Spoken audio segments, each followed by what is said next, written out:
ঘরের মধ্যে যেন হালুয়া অবশ্যই হয়, রুটি হালুয়া ছাড়া যেন কালকে শবে বরাত পালন না হয়। আমরা বাচ্চাদের মধ্যে শবে বরাত, আগে আমাদের বাপদাদারা কি করতো, বাজি আনতো না, বাজি।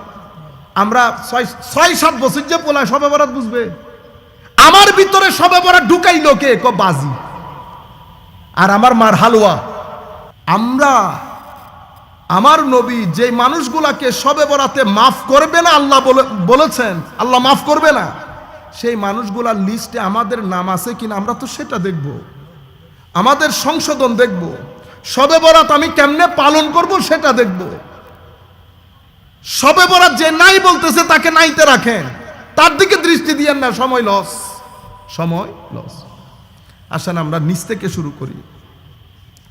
শবে বরাত পালন কেমনে করবেন? সম্মানিত উপস্থিতি, ঠিক আগে আমাদের বাপদাদারা যেভাবে করতো সেভাবে করবেন। আমি একটা পয়েন্ট এখানে বলতেছি, এই জন্য এই সাবজেক্টটা বেছে নিয়েছি। যদি হালুয়া না করে থাকেন, হালুয়ার বাজার নাও হয়, ফজরে উঠে হালুয়ার বাজার করবেন।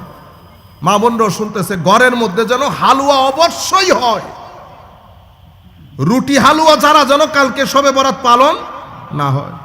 রুটি হালুয়া করবেন, সামর্থ্য অনুযায়ী খাওয়া দাওয়া রেডি করবেন। গরিব আত্মীয় স্বজনের মাঝে আমরা যেভাবে দেই সেভাবে দেবেন। আগের ফ্লেভার, গোসল করবেন না, অমুক গোসল করতে নিষেধ না, অমুক সমুক বাদ দেন, গোসল করবেন। তওবার নামাজের মাধ্যমে শবে বরাতের যাত্রা শুরু করবেন। এক তওবা ওযু দিয়ে করব, আরেক তওবা তওবার নামাজ পড়ে করব। সূত্র শুরু করব পানির তওবা আর নামাজের তওবা দিয়ে। গোসল করবেন, তার আগে ঘর দুয়ার সুন্দর করবেন, বাচ্চারা যেন বুঝতে পারে আজকে শবে বরাত। যদি ঘরের মধ্যে লাইট টাইট থাকে লাইট লাগাবেন, যদি লিখে রাখতে হয় তাহলে লিখবেন আজ পবিত্র শবে বরাত। সময়ের নার বুঝেন, ডিমান্ড বুঝেন। ইংল্যান্ড আমেরিকার মধ্যে তারা কি ধর্মকর্ম কিছু বুঝে? কিচ্ছু বুঝে না। কিন্তু ডিসেম্বর মাস আসলে পুরা মাস ব্যাপী তারা স্কুলের মধ্যে ছেলেদেরকে ঈসা আলাইহিস সালাম, মরিয়ম আলাইহিস সালাম পুরা কাহিনীগুলা পড়ায়। প্রত্যেক বাচ্চাকে জিজ্ঞেস করেন, সব নামগুলা বলবে কাহিনী সহ। আমাদের ছেলেদেরকে জিজ্ঞেস করেন, পাক পাঞ্জাতন বলতেও পারবে না। আপনারা বুঝতে পেরেছেন? সময়ের স্ট্র্যাটেজি থাকে, জমানার কিছু ডিমান্ড থাকে। আমার কাজ হচ্ছে সেই ডিমান্ড ফুলফিল করা, কারণ আমার উদ্দেশ্য একটা, উদ্দেশ্যের মধ্যে কোনো পরিবর্তন, পরিবর্ধন, পরিশোধন, সংযোজন, বিয়োজন কোনো কিছু উদ্দেশ্যের মধ্যে আসে না। সেই উদ্দেশ্য অ্যাচিভ করার জন্য আপনার যে মেথোডোলজি, মানহাজ, এটার মধ্যে পরিবর্তন আসে, পরিবর্ধন আসে, পরিশোধন আসে, সংযোজন হয়, বিয়োজন হয়। কিসের মধ্যে? মেথোডোলজির মধ্যে, মেথডসের মধ্যে। রয়ে গেল উদ্দেশ্য। উদ্দেশ্য তো একটা। উদ্দেশ্য কি?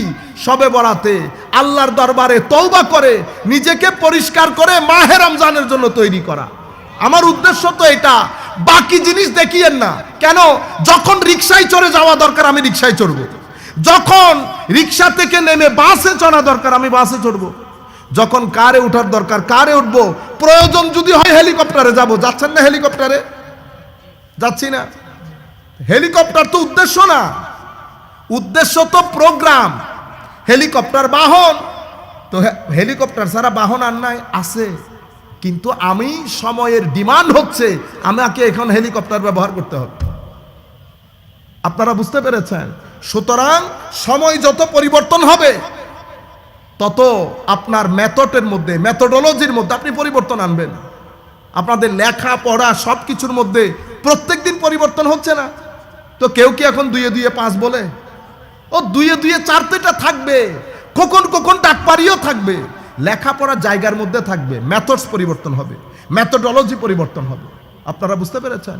সুতরাং টার্গেট তো একটা, কিন্তু ডিমান্ড পরিবর্তন, সময়ের ডিমান্ড পরিবর্তন হচ্ছে। আমরা বাচ্চাদের মধ্যে শবে বরাত, আগে আমাদের বাপদাদারা কি করতো, বাজি আনতো না, বাজি।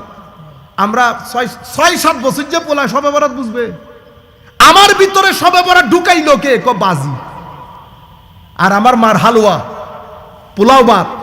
এখান থেকে আইসা আপনি যদি বলেন আমার ভাই এ পোলাও নাই, পোলাও নাই, তো পেঁয়াজু আর সনাবুট আছে, পেঁয়াজু আর বেগুনি খান যে, চনা বুট পেঁয়াজু বেগুনি, এটা ছাড়া আমাদের ইফতারি হয়? তো চনা বুট পেঁয়াজু কি শরীয়তের দলিল? এটা কি আমার নবী এভাবে ইফতার করতো? এটা আছে, এটাও বাদ দিলাম। আপনার ছেলে মেয়ের বিয়ে করতেছেন, পোলাও রোজ ছাড়া আপনি কি সেখানে শুটকির বেগুন দিবেন? না, আমরা এগুলা করি না, আমাদের বাসার মধ্যে আমরা শুটকির বেগুন খাই, বিয়েটাও শুটকির বেগুন। এটা করবে কিনা? Common sense. তো পাবনায় পাঠাই দিতে হবে আপনাকে। আপনি বুঝতে পারেন নাই, দেশের কালচার থাকে, ট্রেডিশন থাকে। আমি জায়েজ না জায়েজের মধ্যে যাচ্ছি না, আপনি আমাকে শরীয়ত বুঝাইতে আসিয়েন না, শরীয়ত আপন জায়গার মধ্যে।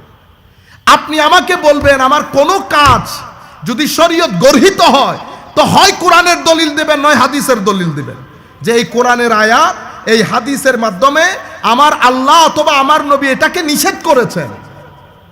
নিষেধাজ্ঞা যদি আল্লাহ না দেয়, রসুল না দেয়, তো আপনি কে? আপনি কে? সুতরাং দুইটা জিনিস হওয়ার চেষ্টা করবেন না, না আল্লাহ হওয়ার চেষ্টা করবেন, না রসুল হওয়ার চেষ্টা করবেন। কারণ হা না করা, হা না করা এটা দুইজনের জিম্মায়। আল্লাহ হাকিকিভাবে ম্যানিফেস্টেটিভ রিপ্রেজেন্টেটিভ হিসেবে আমার নবী সাল্লাল্লাহু আলাইহি ওয়াসাল্লাম। আমি আপনাদেরকে যে জিনিসটা বোঝাতে চাচ্ছি, তাইলে শুরুটা কিভাবে করবেন? অবশ্যই হালুয়া পাকে মতো, অবশ্যই যার যার সামর্থ্য অনুযায়ী, যার যার সামর্থ্য অনুযায়ী পাশের গড়টরের মধ্যে শেয়ার করবেন। মা বোনরা শুনতেছেন, শেয়ার করবেন।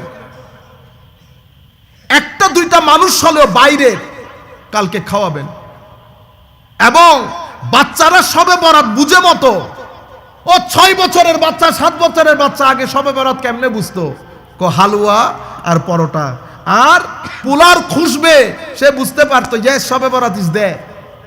এবং আমার জেঠারা তারাবাজি আনতো, আমরা তারাবাজি নিয়ে উঠানে দূর দিছি।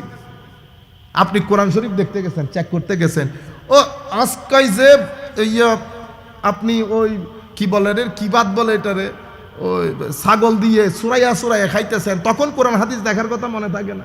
খাওয়ার সময় পুরা ছাগল একটারে বসাই দিছেন, বাসমতি চাউলের বিরিয়ানি, হ্যাঁ কাচ্চি, এটা খাওয়ার সময় আপনার মানে ছিল না শরীয়তের মধ্যে এটা জায়েজ আছে কিনা?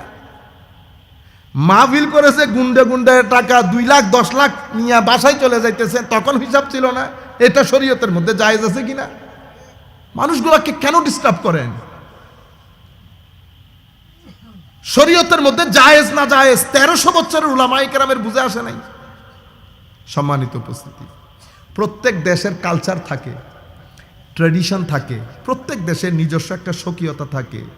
আমার নবী সাল্লাল্লাহু আলাইহি ওয়াসাল্লাম যখন শরীয়তের ফাউন্ডেশন দিচ্ছেন, নবী সাল্লাল্লাহু আলাইহি ওয়াসাল্লাম, তা আমার নবী কি মদিনা শরীফের সমস্ত কালচার ট্র্যাডিশন তুলে সমুদ্রে নিক্ষেপ করেছেন? না। বিয়ে প্রথা, ব্যবসার প্রথা, সামাজিক রীতিনীতি যা ব্যালেন্সড নেওয়ার মতো তা নিয়েছেন। যা যেটার ভিতরে জুলুম আছে, যেটার ভিতরে ব্যালেন্স নাই, সেটা আমার নবী বাদ দিয়ে দিয়েছেন। কোনো সমস্যা নেই। আপনি শুধু মানে এতটুকুন বুঝেন যে আমার নবী ফিলিংসকে কি গুরুত্ব দিয়েছেন। মদিনা শরীফ গিয়ে জিজ্ঞেস করতেছে, কি ব্যাপার আপনারা রোজা রাখেন কেন? মুসলমানদেরকে জিজ্ঞেস করছিল। আপনি আপনার মাইন্ডসেট আর আমার নবী যে মাইন্ডসেট দিচ্ছে সেটার সাথে একটু চিন্তা করেন তো। মদিনা শরীফের মেইন লোক হচ্ছে ইহুদিরা, তো তাদেরকে আমার নবী বলছে, কিরে এরা রোজা রাখে কেন? এরা রোজা রাখে কারণ এই দিন হযরতে মুসা আলাইহিস সালাম থেকে আল্লাহ তাদেরকে মুক্তি দিয়েছেন। আপনি মাইন্ডসেট দেখেন। আমার নবী সাল্লাল্লাহু আলাইহি ওয়াসাল্লাম বলতেছেন, আচ্ছা এই কারণে রাখেন, তাইলে তো তোমরাও রাখো, আমরাও রাখি, কারণ আমার ভাই মুসা, তা আমার অধিকার বেশি তোমাদের চাইতে। কেন? এটাকে বলে সোশ্যাল ইন্টিগ্রেশন। শরীয়তের মধ্যে যদি সমস্যা না থাকে, কারণ আহলে কিতাব, আমার নবী ইন্টিগ্রেট করে নিয়েছে। সোশ্যাল ইন্টিগ্রেশন কেন করলেন ইয়া রাসূলুল্লাহ? এটা ব্রিজ, এটার মাধ্যমে আমার দ্বীনের পানি আমি সেই সোসাইটির মধ্যে পৌঁছাবো। আমি আপনাকে অন বোর্ড নিলাম, এটাকে কি বলে? অন বোর্ড নেওয়া। If I do not take you on board, আমি যদি শুরু থেকে আমাকে দূরে রাখি, কারণ আমি জজবা আলা মৌলভী, বুঝতে পেরেছেন? জজবা আলা। আমাদের এখানে তো একটু কোনো রকম যদি আমাদের হুজুররা মাইন্ড করে ফেলবে, প্লিজ ডোন্ট মাইন্ড, আমাদের যদি কোনো রকম এলমেনাহু বুঝে আসে, যা জাইদুন রায়তু জাইদান মারার তু বিজাইদি, এতটুকুন বুঝে আসে, আর আরবির মধ্যে যদি এতটুকু আসে, আমাদের ওই যে ট্র্যাডিশনাল অ্যারাবিক সিস্টেম, আনা উরিদ ওয়ান আতাকাল্লামা বিকা আল-লুগা আল-আরাবিয়্যাতা, এরকম যদিও জবাব দিয়ে পড়ে, ও অতটুকুনে আমাদের হুজুরদের গায়ে আর হাত দেওয়া যাচ্ছে না। বুঝতে পারছেন? আমার যেই ছেলেটা ঢাকা ইউনিভার্সিটিতে সুযোগ পাইছে, এখনো ভর্তি কাজ কমপ্লিট হয়নি, ধরতে পারবেন, গায়ে হাত দিতে পারবেন?